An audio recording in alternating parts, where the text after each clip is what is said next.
Gosh darn those men's rights activists and their equally shared parenting rights?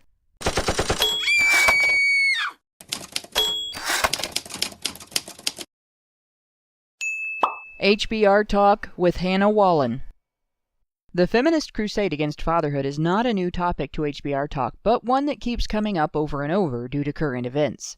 Its history begins with a backlash against the custody and property rights that accompanied men's responsibilities to their families. Prior to the 19th century, it was a man's openly legally bound duty as a husband and father to fill the provider and protector role, right down to being responsible for any crimes his wife committed. He was responsible not only for the full financial welfare of their children, but also of his wife, even if she had an income of her own, and she had legal recourse if he failed to provide. As part of that role, should there be a divorce without a finding of fault against him, he was entitled to retain custody of all children from his marriage, and any property he deemed necessary for provision for their needs.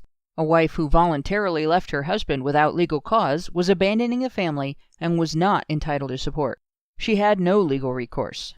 When 19th century feminist Carolyn Norton separated from her husband, she could not divorce him without ruining herself socially and financially. She found herself in the situation many men experience today. He had complete control of all marital property and her ability to see their children, and he abused that control. Norton looked for legal means to counter her husband's alienation of her from her children and found none. With no legal recourse, she began fighting to change the law. She penned 2 items: the bill that would become the Custody of Infants Act of 1839, followed by her, quote, plain, end quote, letter to the Lord Chancellor regarding the bill, with the goal of justifying making maternal custody the legal standard when parents of young children separate. The Custody of Infants Act was the original version of what is now referred to as the tender years doctrine, the basis upon which it became traditional in systems influenced by English common law to place custody of children in divorcing families with the mother. Throughout the 20th century, this was the norm in divorcing families, with fathers only retaining custody in rare cases of maternal abandonment, or where a mother's unfitness for custody was so blatant and obvious the court could not ignore it. American feminists pushed against the control men had over their families' finances, taking great pains to ensure that any change they achieved that reduced or eliminated that control didn't reduce the responsibilities it existed to facilitate. They also pushed for changes in the way divorce was handled, leading to no-fault divorce, wherein a couple can separate without the reasons why the marriage ended having any impact on custody or property division, so that when the at-fault party is the wife, it does not reduce her advantage in the courtroom.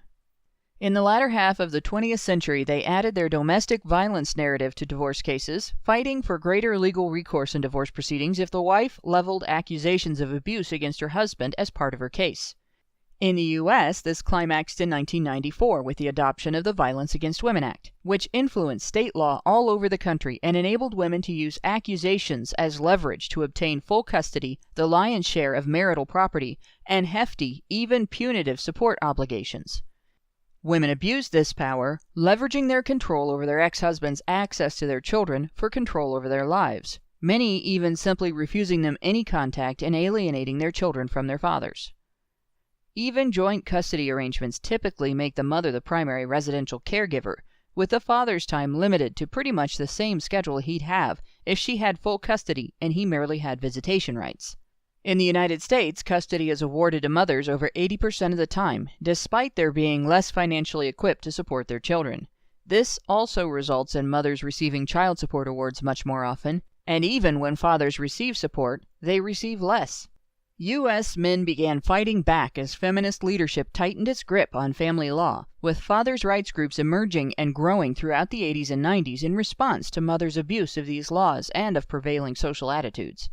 As more men became aware of the situation they faced, online forums began growing for discussion of the plight of divorced fathers and their children, as well as strategizing on how to handle issues like alienation, maintaining child visitation around an ex's frivolous restraining order, navigating the increasingly abusive child support system, and avoiding homelessness and jail while trying to support their ex's household along with their own.